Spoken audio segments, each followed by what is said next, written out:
Hace 8 días nuestro hermano Juan Pablo nos estuvo hablando un poco acerca de un contraste que vemos ahí al finalizar el capítulo 2 de Eclesiastés, y es el contraste entre el trabajo debajo del sol. Eso es una expresión que se repite mucho en el libro de Eclesiastés, desde una perspectiva terrenal, o el trabajo cuando consideramos que el trabajo viene de Dios. Y es curioso porque ahí veíamos en Eclesiastés 2:24 que Salomón decía unas palabras bastante positivas. Después de que durante el libro ha venido diciendo cosas muy crudas, reflexiones muy fuertes acerca de la realidad, en el versículo 24 del capítulo 2 dice lo siguiente: no hay cosa mejor para el hombre, sino que coma y beba y que su alma se alegre en su trabajo. También he visto que esto es de la mano de Dios. Y cuando vemos la mano de Dios en todo, realmente empieza a tener un propósito cada cosa que nosotros vivimos. El trabajo visto desde una perspectiva debajo del sol no tiene sentido. Trabajar simplemente para alcanzar cosas materiales cuando un día nos vamos a morir y no nos vamos a llevar nada, eso no tiene sentido. ¿Qué provecho tiene eso? ¿Para qué afanarnos si el único propósito es esta vida debajo del sol? Pero el contraste que vemos ahí es que cuando nosotros entendemos que el trabajo no es un fin en sí mismo, sino es un medio para glorificar al Señor, entonces el trabajo cobra sentido. Entonces podemos gozarnos en lo que hacemos, porque el propósito principal no es el trabajo. El propósito principal es la gloria de Dios a través de lo que hacemos trabajando. Y esa perspectiva lo cambia todo. Cuando Dios entra en la ecuación, podemos ver cómo una vida deprimente, una vida monótona, una vida repetitiva y cíclica como la que ha estado describiendo Salomón, de repente cobra un sentido. Y de repente cuando Dios entra en la ecuación, vemos que todo cambia. Y hoy vamos a estar hablando acerca de un texto que yo creo que es el texto tal vez más conocido del libro de Eclesiastés. Muchas personas lo han escuchado porque es el famoso texto de que todo tiene su tiempo. Todo tiene su tiempo, pero vamos a ver también que la interpretación más común que se le ha dado a este pasaje no es la más apropiada cuando analizamos todo el contexto del mismo. Pero vamos a leer el texto completo, vamos a estar viendo Eclesiastés 3 del 1 al 15 y comenzamos este tiempo con oración. Dice Eclesiastés 3:1: todo tiene su tiempo y todo lo que se quiere debajo del cielo tiene su hora, tiempo de nacer y tiempo de morir, tiempo de plantar y tiempo de arrancar lo plantado, tiempo de matar y tiempo de curar, tiempo de destruir y tiempo de edificar, tiempo de llorar y tiempo de reír, tiempo de endechar y tiempo de bailar, tiempo de esparcir piedras y tiempo de juntar piedras, tiempo de abrazar y tiempo de abstenerse de abrazar, tiempo de buscar y tiempo de perder, tiempo de guardar y tiempo de desechar, tiempo de romper y tiempo de coser, tiempo de callar y tiempo de hablar, tiempo de amar y tiempo de aborrecer, tiempo de guerra y tiempo de paz. ¿Qué provecho tiene el que trabaja de aquello en que se afana? Yo he visto el trabajo que Dios ha dado a los hijos de los hombres para que se ocupen en él. Todo lo hizo hermoso en su tiempo y ha puesto eternidad en el corazón de ellos, sin que alcance el hombre a entender la obra que ha hecho Dios desde el principio hasta el fin. Yo he conocido que no hay para ellos cosa mejor que alegrarse y hacer bien en su vida. Y también que es don de Dios que todo hombre coma y beba y goce el bien de toda su labor.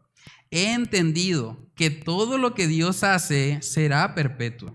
Sobre aquello no se añadirá, ni de ello se disminuirá.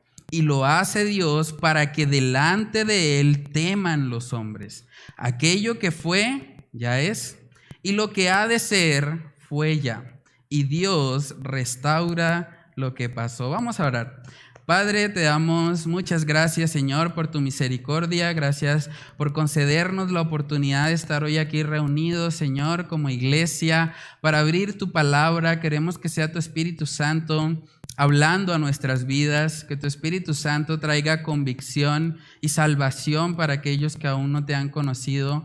Oramos, Señor, que seas tú glorificado a través de la exposición de tu palabra, que todos podamos ser iluminados por ella, que esta lámpara a nuestros pies y lumbrera a nuestros caminos pueda brillar en esta predicación y que seas tú, Señor, el único que sea exaltado en medio de esta exposición de tu palabra, Señor. Padre, oramos para que seas tú obrando en este tiempo, te lo pedimos, Señor, en el nombre de Cristo Jesús. Amén y amén.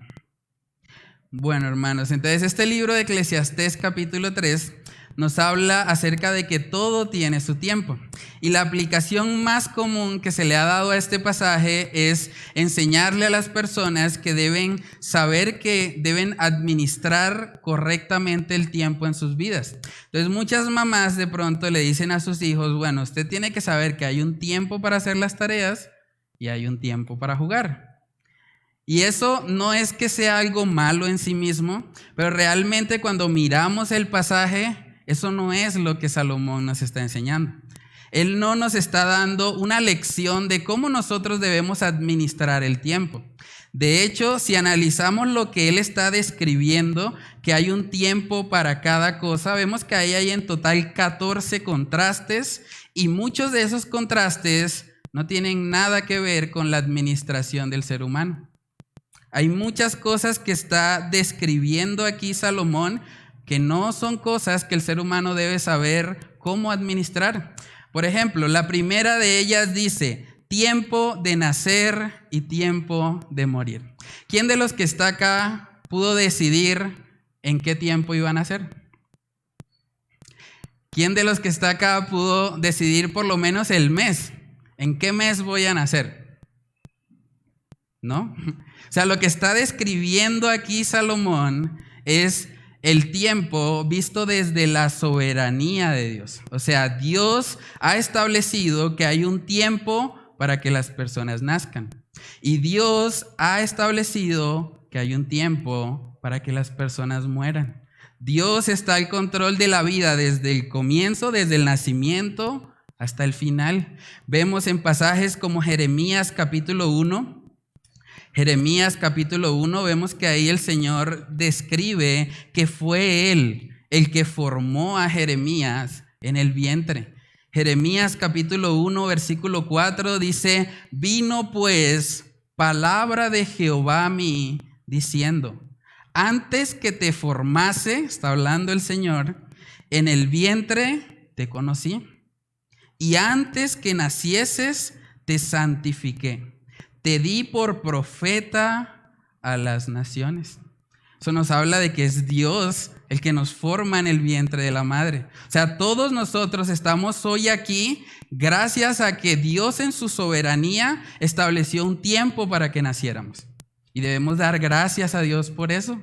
Porque tenemos vida, porque Dios en su misericordia ha establecido un día para que nosotros naciéramos. Y por su gracia es que hoy estamos acá. Hay tiempo de nacer, pero también dice el texto que hay un tiempo de morir. Y de pronto esa parte no nos gusta tanto. Tiempo de morir. O sea, hay un tiempo que el Señor conoce y que ha establecido en el cual cada uno de nosotros va a dejar de respirar y el corazón va a dejar de latir. Eso ya el Señor lo conoce y Él lo ha establecido. Él es soberano sobre su creación. Dice Deuteronomio capítulo 32, Deuteronomio capítulo 32, en el versículo 39, miren lo que dice ahí el Señor. Dice, ved ahora que yo soy y no hay dioses conmigo. ¿Qué dice después? Yo hago morir y yo hago vivir. Yo hiero y yo sano. y no hay quien pueda librar de mi mano. El Señor es el que conoce cuándo va a terminar nuestra vida. Él es soberano. Y este texto de Eclesiastés capítulo 3, más que enseñarnos a cómo debemos administrar el tiempo, lo que quiere darnos es un vistazo de cómo se ve la vida que el Señor ha establecido debajo del cielo. Eclesiastés 3:1 dice: todo tiene su tiempo y todo lo que se quiere debajo del cielo tiene su hora. El primer punto que vamos a estar viendo hoy es que Salomón describe la vida debajo del cielo. La vida empieza con el nacimiento y termina con la muerte. Y el Señor lo ha establecido así, no hay nada que podamos hacer para cambiar eso. Hay una frase del pastor Charles Spurgeon, él dijo: Dios fijó la hora de nuestra entrada en el descanso.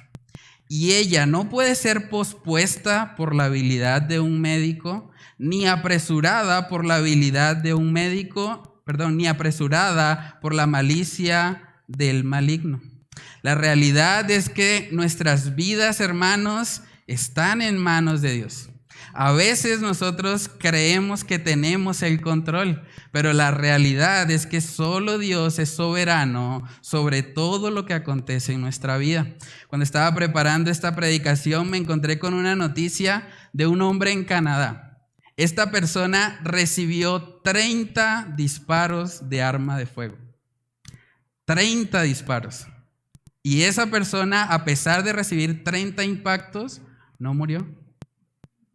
Y uno dice, ¿pero cómo es posible? Hay gente que le disparan uno solo y se muere. Y a este hombre le disparan 30 y queda vivo. ¿Por qué pasa ese tipo de cosas? Porque Dios ha establecido que hay un tiempo de nacer y hay un tiempo de morir. Y ningún delincuente puede acelerar eso. Entonces, cuando vemos este pasaje, lo que debemos contemplar es la mano de Dios en cada cosa debajo del cielo.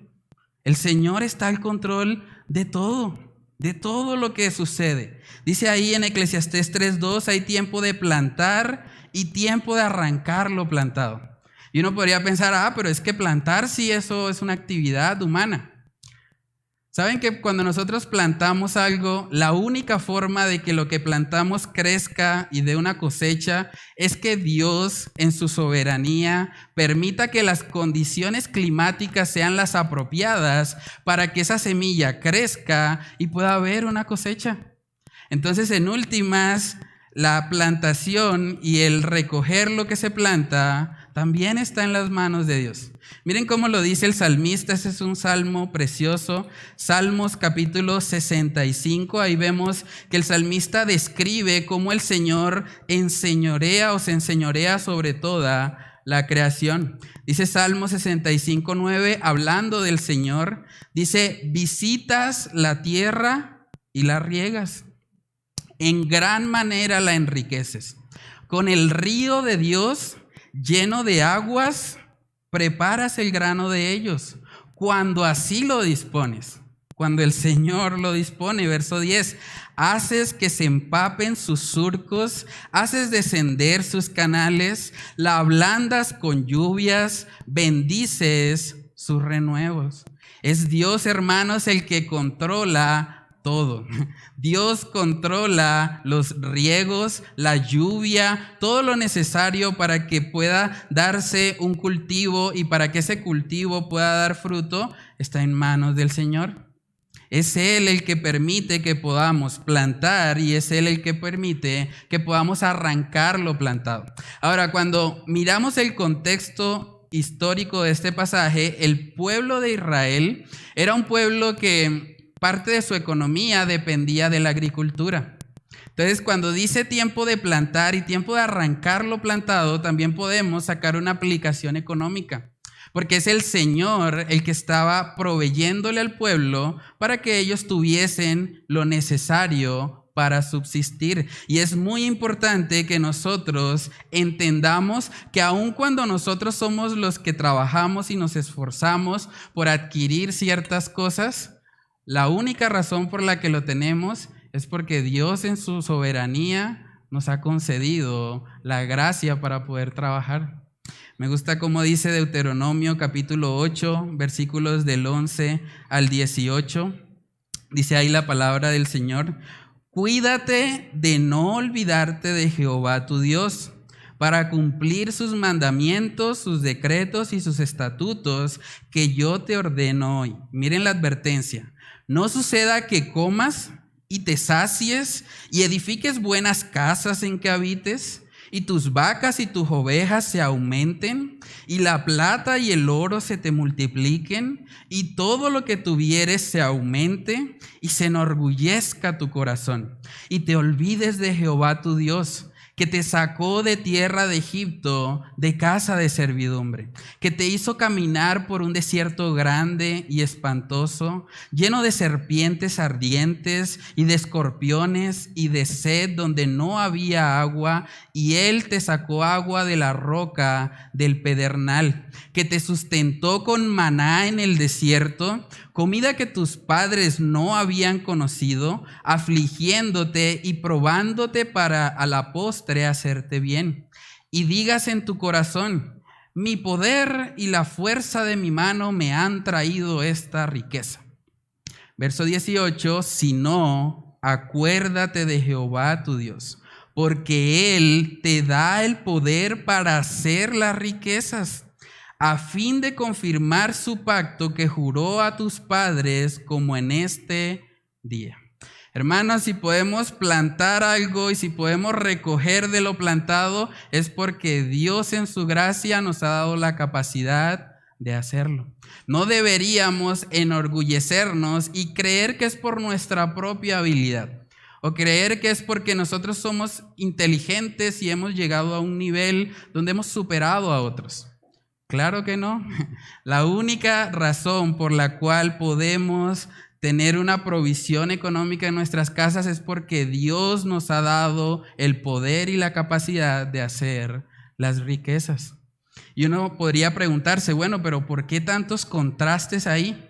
En total hay 14 contrastes en Eclesiastés 3. ¿No sería más fácil simplemente haber saltado al versículo 11 donde dice todo lo hizo hermoso en su tiempo, y como que nos ahorramos todo lo demás?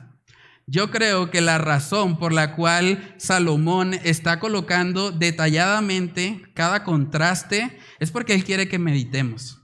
Él quiere que no sea simplemente un vistazo general diciendo, bueno, sí, todo lo hizo Dios hermoso en su tiempo. No, él quiere darnos un poco más de detalle para que nosotros podamos meditar y para que no nos suceda lo que acabamos de leer en Deuteronomio 8.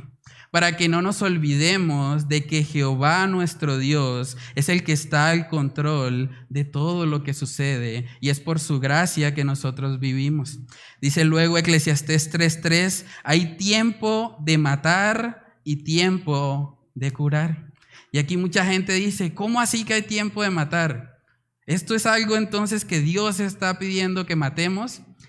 Realmente hay que entender que el contexto en el que eso está escrito es para el pueblo de Israel. Y si nosotros miramos en el Pentateuco, podemos ver que el Señor mismo había establecido que para ciertos pecados la paga que debería recibir una persona era la pena capital. Éxodo capítulo 21, vamos a verlo. Éxodo capítulo 21, versículos del 12 al 13, dice: el que hiriere a alguno, haciéndole así morir, él morirá. Mas el que no pretendía herirlo, sino que Dios lo puso en sus manos, entonces yo te señalaré lugar al cual ha de huir. Es curioso porque el verso 13 dice que Dios lo puso en sus manos.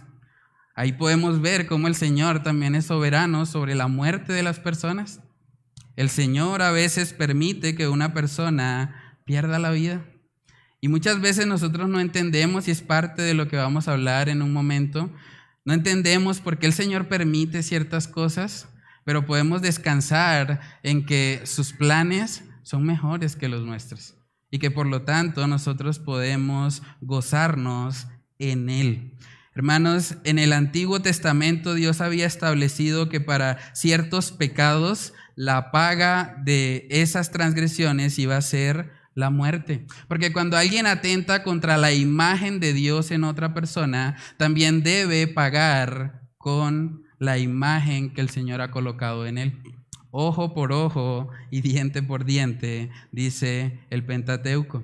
Entonces, hay un tiempo de matar y dice que hay un tiempo también de curar.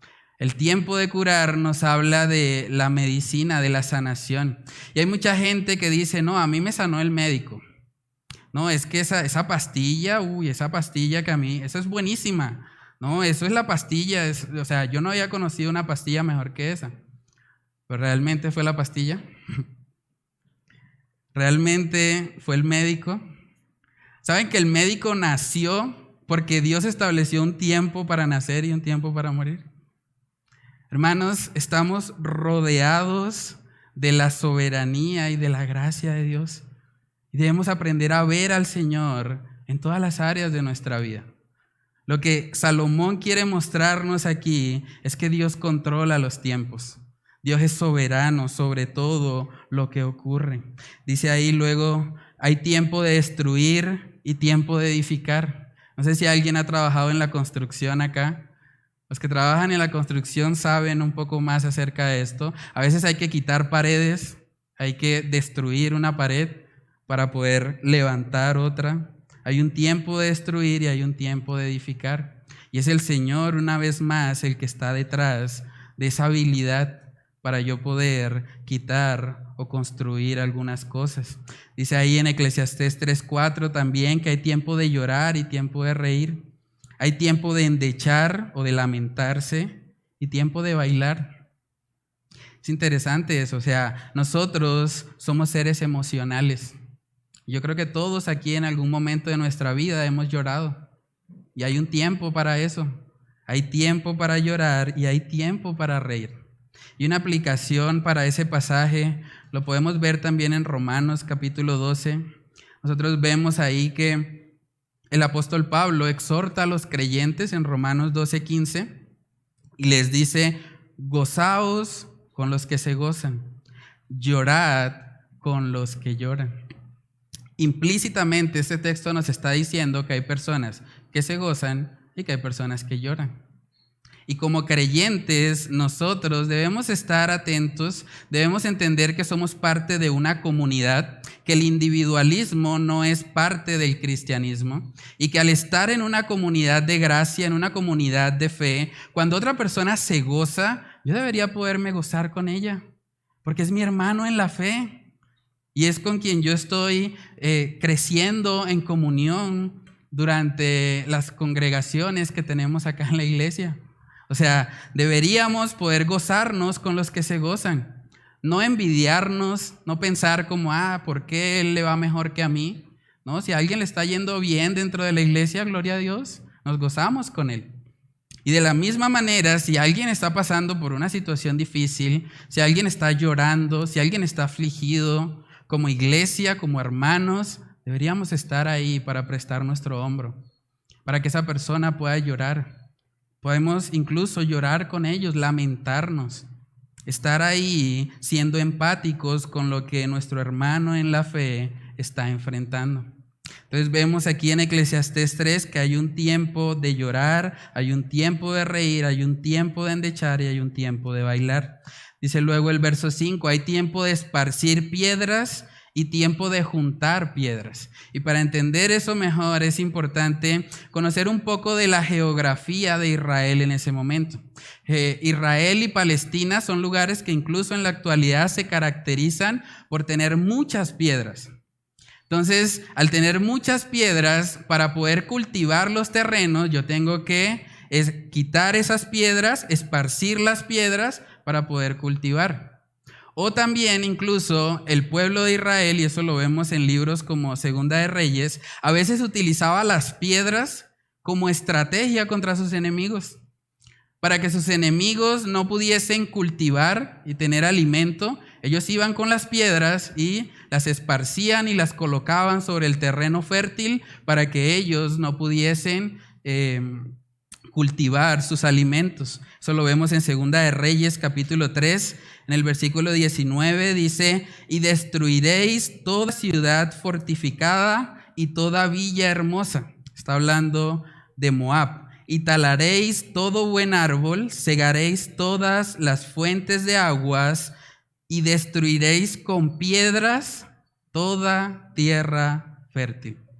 Si usted toma una tierra fértil y la llena de muchas piedras, deja de ser fértil.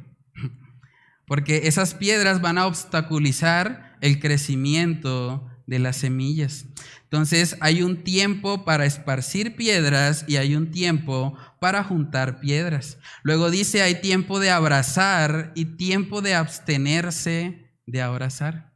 El Señor en su soberanía también ha establecido que el vínculo sexual entre un hombre y una mujer debe suceder solo en el contexto del matrimonio.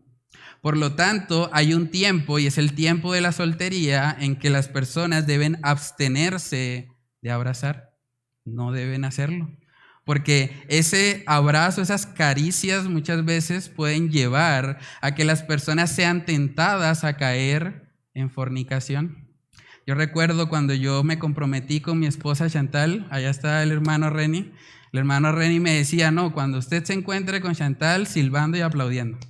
Silbando y aplaudiendo, me decía él, después de estar comprometido con mi esposa. Y es una realidad. ¿Saben que los jóvenes solteros deben guardarse de la fornicación? La Biblia dice que la fornicación es un pecado que se comete contra el propio cuerpo. Primera de Corintios capítulo 6, verso 18 dice, huid de la fornicación. Cualquier otro pecado que el hombre cometa está fuera del cuerpo, mas el que fornica contra su propio cuerpo peca. Un mandamiento que nos está advirtiendo de pecar contra nosotros mismos. Entonces, hay un tiempo en el que los solteros deben abstenerse de abrazar. Y de la misma manera, los casados, hay un tiempo para abrazar, para tener intimidad con su esposa. Dice luego el verso 6, hay tiempo de buscar y tiempo de perder. Bueno, generalmente los hombres somos bastante olvidadizos. De hecho, algunos estaban celebrando ayer el Día del Hombre y había muchos memes de eso diciendo, bueno, el hombre se le olvida pagar el recibo, se le olvida el morral, se le olvida muchas cosas. Entonces, el tiempo de buscar muchas veces recae sobre los hombres por ese problema que tenemos de ser olvidadizos. También dice que hay un tiempo de perder. Hay un tiempo en el que si olvidamos algo y no estaba nuestra esposa cerca, se perdió. Hay tiempo de buscar y hay tiempo de perder. Dice también ahí que hay un tiempo de guardar y un tiempo de desechar. Algunos han dicho que este texto solo aplica en los trasteos. Hay gente que guarda y guarda y guarda cosas que la única forma en que deseche algo es que se mude.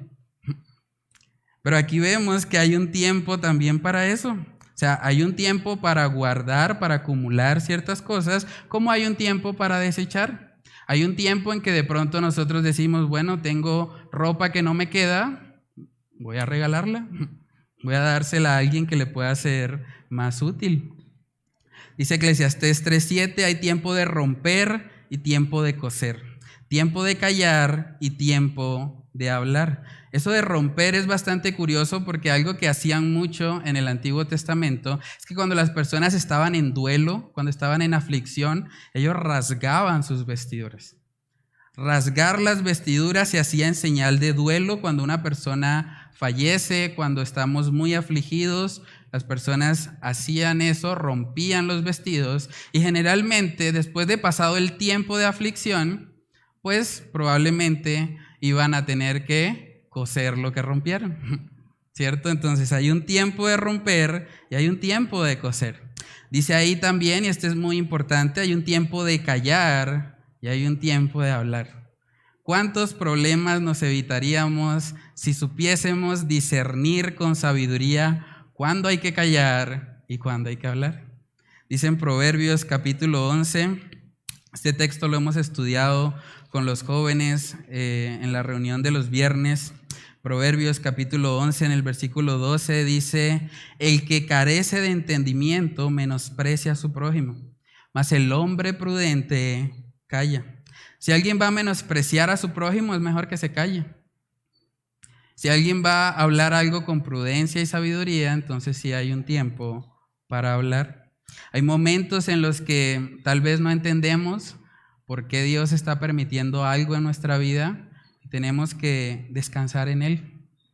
No reprocharle, no hacerle pataletas a Dios, sino descansar en que Él sabe por qué está permitiendo cierta situación en nuestra vida. Entonces hay un tiempo de callar y hay un tiempo de hablar. Dice luego en el 8, hay tiempo de amar y hay tiempo de aborrecer. Muchas personas se sorprenden de ver la palabra aborrecer ahí. ¿Cómo así de que hay un tiempo de aborrecer? ¿No se supone que eso es algo malo? En otras traducciones dice que hay un tiempo de odiar. ¿Deberíamos odiar?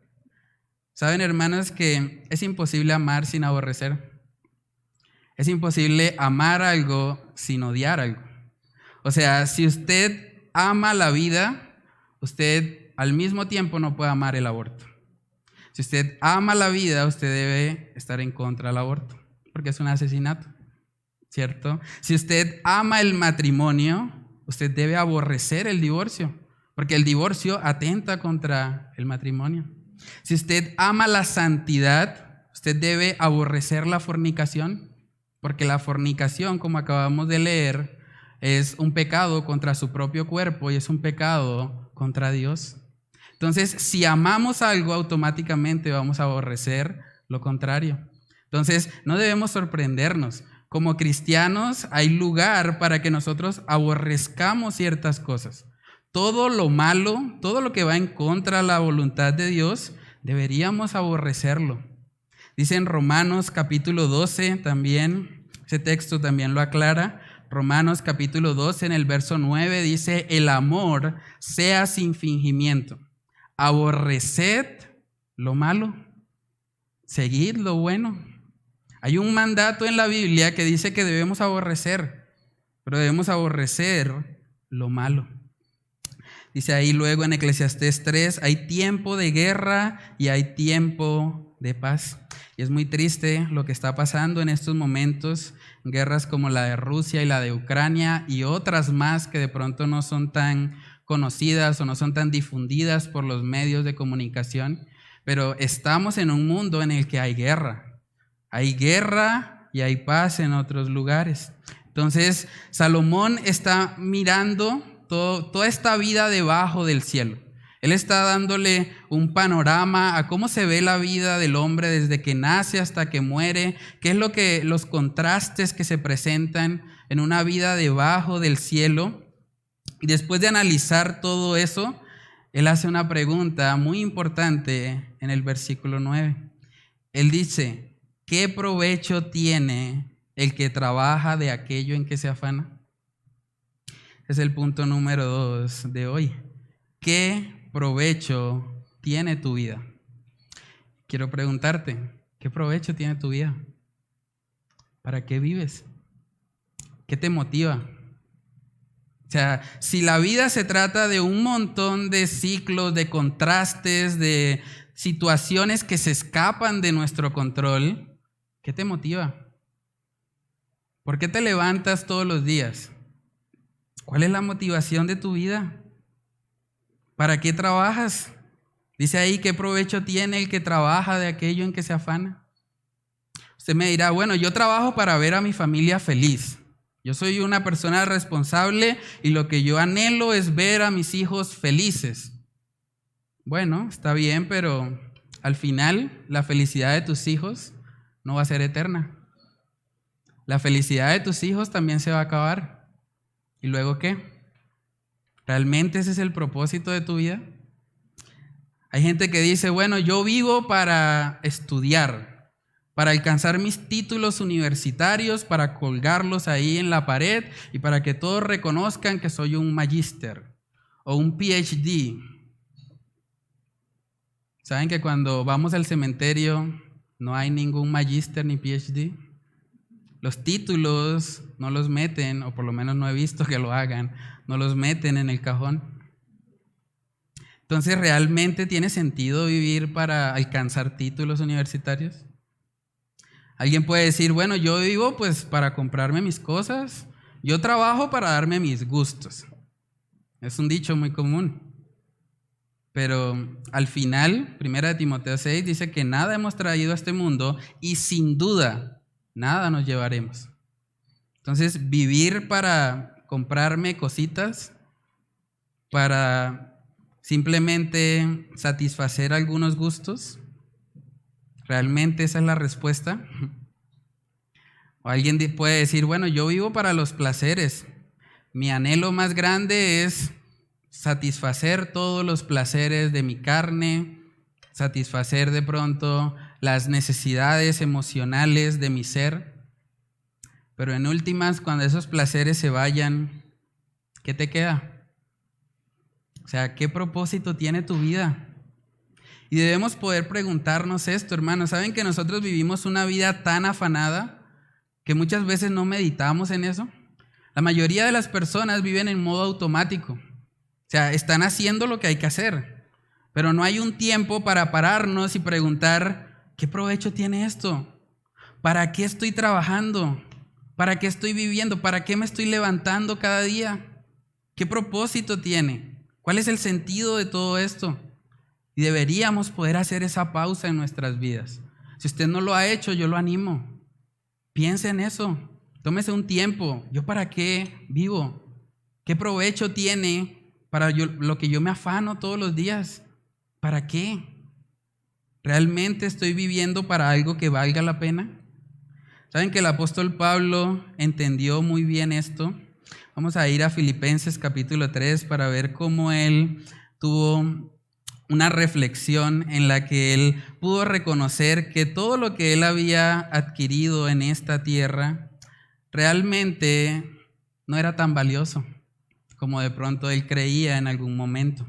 Filipenses capítulo 3, versículo 4, dice ahí el apóstol Pablo, aunque yo también tengo de qué confiar en la carne, si alguno piensa que tiene de qué confiar en la carne, yo más, circuncidado al 8º día, del linaje de Israel, de la tribu de Benjamín, hebreo de hebreos, en cuanto a la ley, fariseo, en cuanto a celo, perseguidor de la iglesia, en cuanto a la justicia que es en la ley, irreprensible.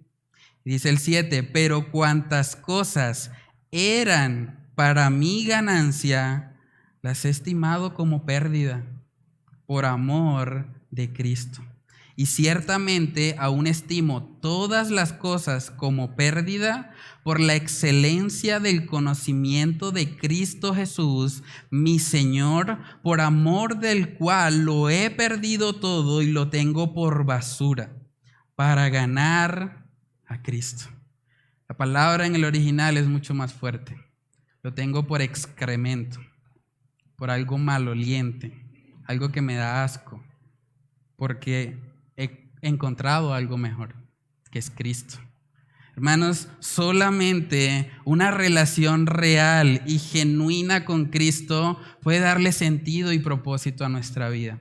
Mientras estemos tratando de buscar debajo del cielo lo que solo el Creador nos puede dar, vamos a estar frustrados, vamos a estar insatisfechos, vamos a estar incompletos. La única persona que puede darnos plenitud de gozo es Jesucristo.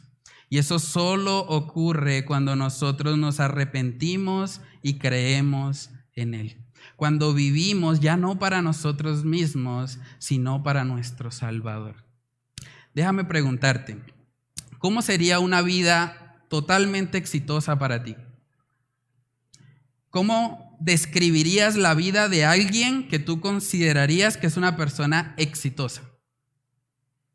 ¿O cómo ves el éxito en tu vida?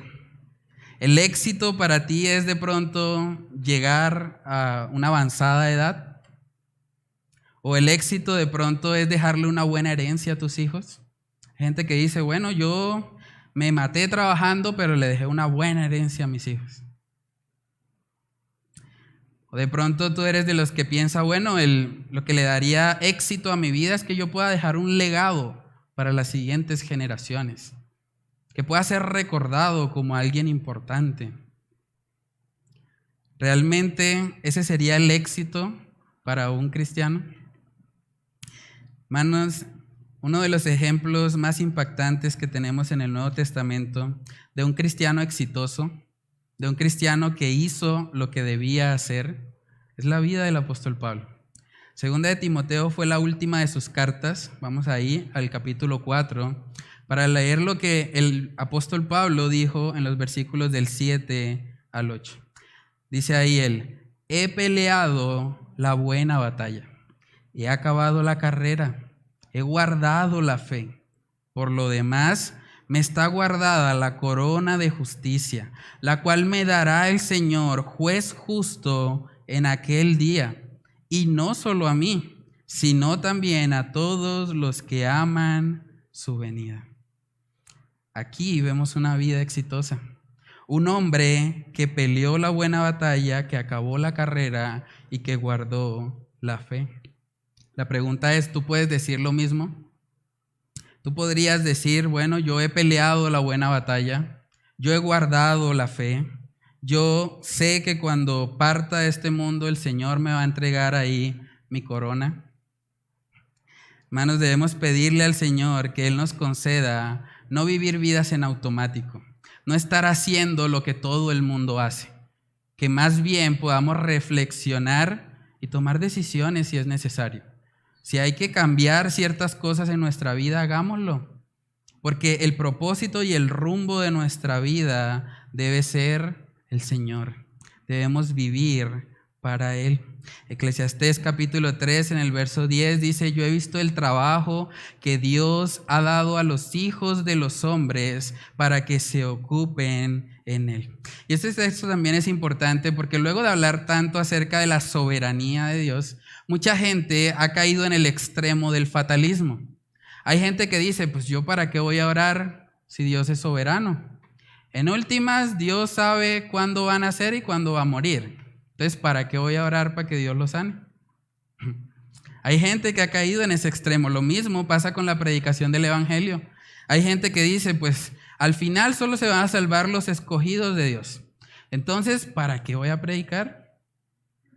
El Señor sabe quiénes son y en su momento se van a salvar.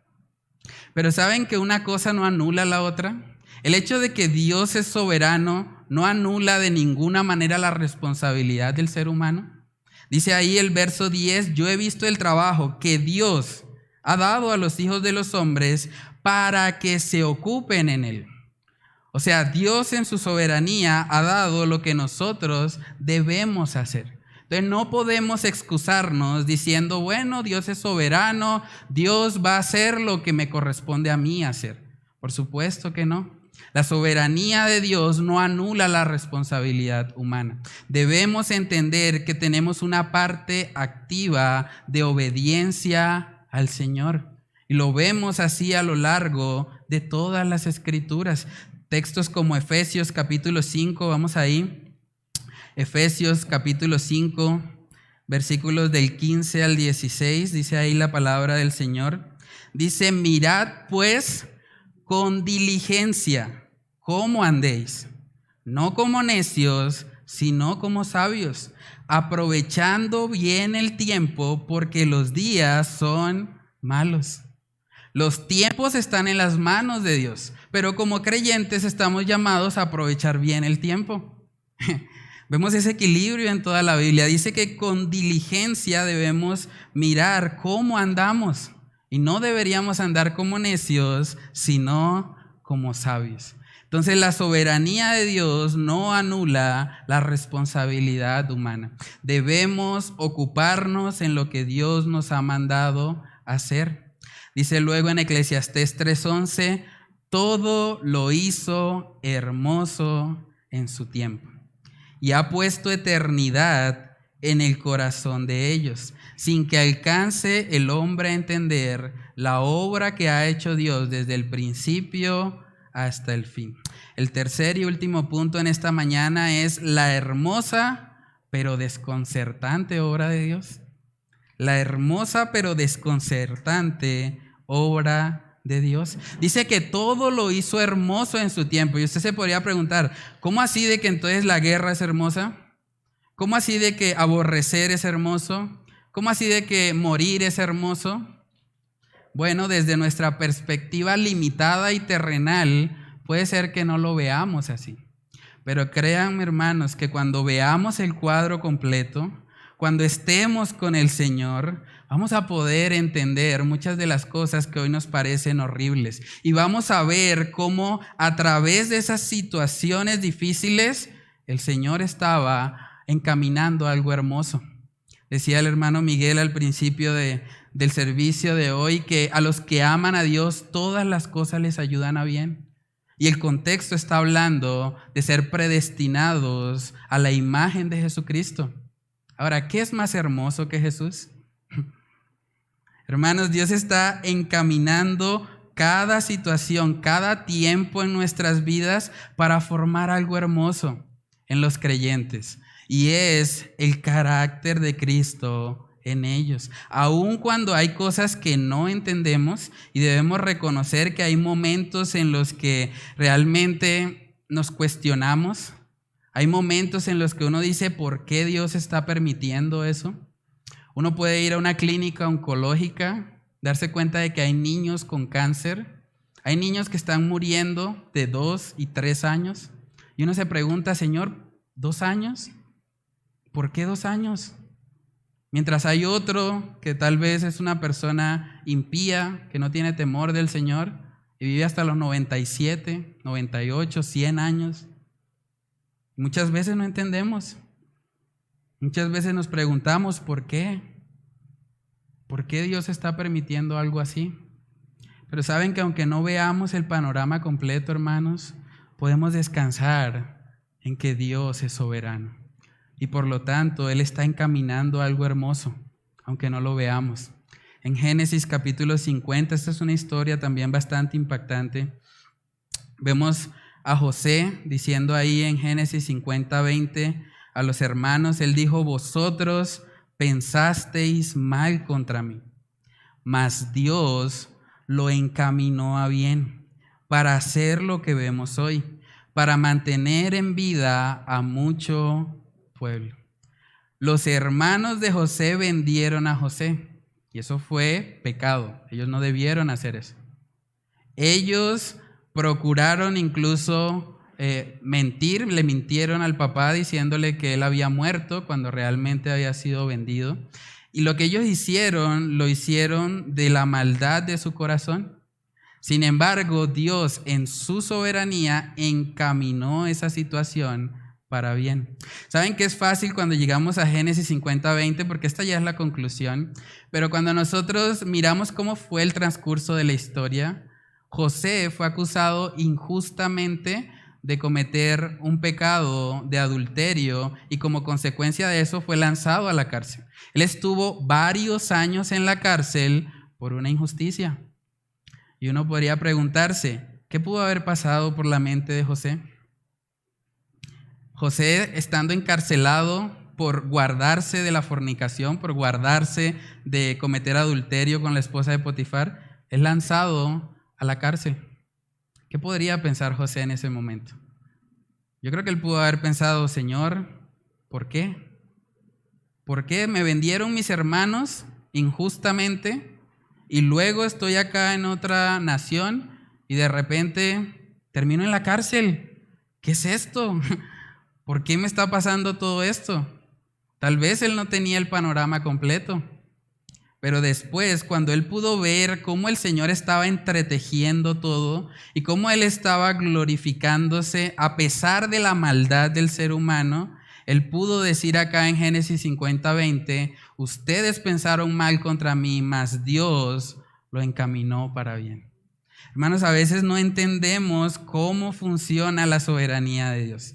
Y debemos reconocer eso en humildad. El texto mismo de Eclesiastés 3 nos está diciendo eso. Hay cosas que no vamos a entender probablemente nunca debajo del sol.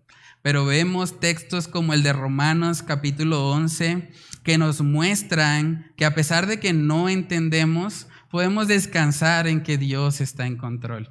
Romanos 11:33 dice: oh profundidad de las riquezas de la sabiduría y de la ciencia de Dios, cuán insondables son sus juicios e inescrutables sus caminos. Porque ¿quién entendió la mente del Señor? ¿O quién fue su consejero? ¿O quién le dio a él primero para que le fuese recompensado? Porque de él y por él y para él son todas las cosas. A él sea la gloria por los siglos de los siglos. Amén. Hermanos, Dios está en control. Puede ser que nosotros debajo del sol no entendamos. Puede ser que nosotros nos veamos reflejados cuando dice Eclesiastés 11, sin que alcance el hombre a entender la obra que ha hecho Dios desde el principio y hasta el fin. Pero hermanos, el saber que hay un Dios bueno, santo y justo, que está al control de nuestras vidas, que está al control de todo lo que sucede debajo del sol, en últimas debería ser nuestro consuelo. Hay una frase de un comentarista bíblico, él dijo: si en el automóvil de nuestra vida fuésemos nosotros los conductores, tendríamos muchas razones para temer. Pero estoy agradecido de que el conductor de mi vida es Dios, y yo simplemente voy sentado junto a Él en el asiento del conductor. En el asiento al lado del conductor. Entonces, podemos ver, hermanos, el hecho de que el Señor es soberano, de que Él esté en control, debería traer descanso y alivio a nuestras vidas. No necesitamos entender todo, pero podemos gozarnos en el carácter de nuestro Dios. Dice ahí Eclesiastés 3:12: yo he conocido que no hay para ellos, hablando de los hombres, cosa mejor que alegrarse y hacer bien en su vida. Y también que es don de Dios que todo hombre coma y beba y goce del bien de toda su labor. Aquí vemos también que Dios en su soberanía ha decretado que nosotros también podemos gozarnos legítimamente en ciertas cosas. ¿Saben que la vida cristiana no se trata de abstenerse de deseos? Eso lo hacen los budistas. Los budistas dicen que el problema del ser humano es los deseos. Entonces ellos dicen, bueno, voy a esforzarme a través de la meditación para no tener ningún deseo. Pero es un poco contradictorio porque tienen un deseo de no tener deseos. Entonces, realmente nosotros en la vida cristiana vemos que la vida cristiana no se trata de abstenerse de deseos. Por el contrario, se trata de desear lo mejor. Cuando deseamos lo mejor, cuando deseamos a Cristo, cuando lo vemos a Él como el agua viva, como el pan que satisface nuestra hambre espiritual, cuando nosotros podemos ver eso, hermanos, podemos gozarnos. Primera de Timoteo capítulo 6 habla ahí a los ricos y les dice a los ricos que hay ciertas cosas en las que ellos deben gozarse. Primera de Timoteo 6:17. Primera de Timoteo capítulo 6 versículo 17 dice ahí lo siguiente: a los ricos de este siglo manda que no sean altivos, ni pongan la esperanza en las riquezas, las cuales son inciertas, sino en el Dios vivo, que nos da todas las cosas en abundancia. ¿Para qué? Para que las disfrutemos. Podemos gozarnos en lo que el Señor nos da. Si lo hemos adquirido legítimamente, si es un fruto del trabajo, que también es un mandato del Señor que trabajemos, cuando estamos cumpliendo con la voluntad de Dios en nuestra vida, claro que podemos gozarnos. Podemos gozarnos y podemos estar contentos por lo que el Señor ha hecho. Por eso dice el 12, yo he conocido que no hay para ellos cosa mejor que alegrarse y hacer bien en su vida. Y también que es don de Dios que todo hombre coma y beba y goce el bien de toda su labor. Eso viene de la mano de Dios. Que usted pueda comer y pueda disfrutar los sabores, las papilas gustativas que el Señor le ha dado, eso es un regalo de Dios.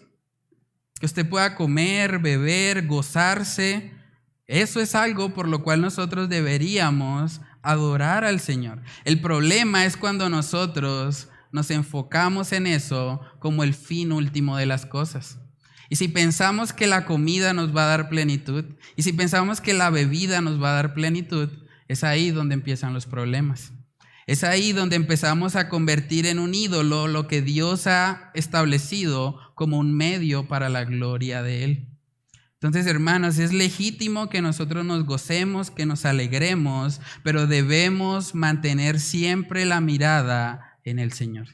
Debemos recordar que todo lo que tenemos acá en la tierra es simplemente un medio que el Señor nos ha dado para glorificarle a Él. Ese es el propósito final del ser humano. Dice Eclesiastés 3:14, termina ahí Salomón diciendo, he entendido. Después de cuestionarse todo eso, ahora dice, he entendido que todo lo que Dios hace será perpetuo. Sobre aquello no se añadirá, ni de ello se disminuirá. Y lo hace Dios para que delante de Él teman los hombres. Aquello que fue, ya es, y lo que ha de ser, fue ya, y Dios restaura lo que pasó. Hermanos, contemplar la soberanía de Dios debe hacer que nosotros temamos su nombre. Dice al final del verso 14, para que delante de Él teman los hombres. Cuando nosotros vemos que Dios está al control, hermanos, eso debe producir en nosotros un temor reverente. ¿Saben qué es lo mismo que experimentó Nabucodonosor después de que él tuvo un encuentro con el Señor, tuvo un arrepentimiento? En Daniel capítulo 4, en el verso 35, él dijo lo siguiente. Él dice, todos los habitantes de la tierra son considerados como nada. Y él, hablando de Dios, hace según su voluntad en el ejército del cielo y en los habitantes de la tierra. Y no hay quien detenga su mano y le diga qué hace. Hermanos, ese es el Dios soberano que vemos en la Escritura. Ahora, básicamente nosotros tenemos dos opciones. Nosotros podemos levantar el puño y decir, ¿por qué Dios estás permitiendo esto en mi vida? O la segunda opción es podemos decir, Señor, tal vez no entiendo lo que estoy enfrentando. Tal vez no sé por qué esta situación difícil ha llegado a mi vida, pero confío. Confío en que aunque no entiendo todo, sé que tus planes son mejores que los míos. Y por lo tanto, voy a gozarme en ti. No en las circunstancias, no en lo que me está pasando, me voy a gozar en Dios. Hermanos, que el Señor nos ayude a poner este mensaje por obras. ¿Saben que no es casualidad que nosotros estemos hoy aquí? El Dios soberano, el Dios que controla todas las cosas, ha permitido que usted esté hoy aquí, que usted esté sentado en la silla en la que está sentado. Y si el Señor ha permitido eso, no es por casualidad. El Señor ha permitido que usted esté aquí hoy, tal vez porque si usted no le conoce, si usted reconoce que no ha sido salvo, que usted no ha pasado de muerte a vida, que no ha experimentado el nuevo nacimiento, Dios le está llamando hoy a salvación. Dice la palabra que Él no quiere que ninguno perezca, sino que todos procedan al arrepentimiento. Por lo tanto, si usted está aquí hoy y está escuchando este mensaje, es probable que Dios quiere salvarlo. Dios quiere que usted se arrepienta hoy. Dios quiere que usted deje a un lado su pecado y que venga a Cristo con un corazón contrito y humillado. Y yo le aseguro por la palabra de Dios que si usted viene a Él con un corazón sincero, Él no le va a echar fuera. Usted puede ser salvo hoy. Entonces no espere más. Hoy es el día de salvación. No es mañana. No sabemos ni siquiera si va a haber mañana. Estamos en el presente y no podemos salir de él. Entonces hoy es el día de salvación. Hoy es el día para que usted se arrepienta y crea en Jesús. Yo le animo, si usted tiene dudas acerca de su fe, acerca de la salvación, hable con nosotros. Estamos para servirle. Podemos mostrarle a la luz de la palabra de Dios cómo usted puede tener esa seguridad.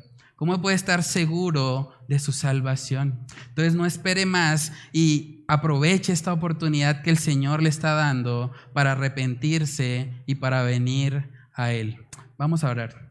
Padre, te damos muchas gracias, Señor, por este pasaje de la Escritura que nos has permitido estudiar el día de hoy.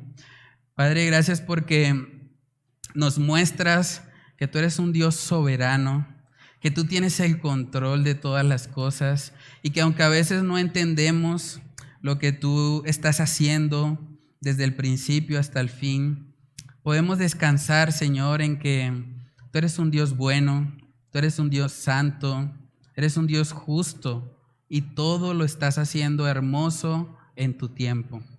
Ayúdanos, Señor, a poder gozarnos en ti, a poder gozarnos en el hecho de que no tenemos el control, de que tú eres el que nos gobierna y que tú eres mucho mejor conductor de nuestras vidas que nosotros mismos.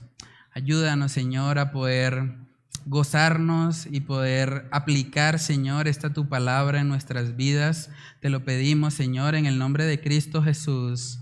Amén y amén.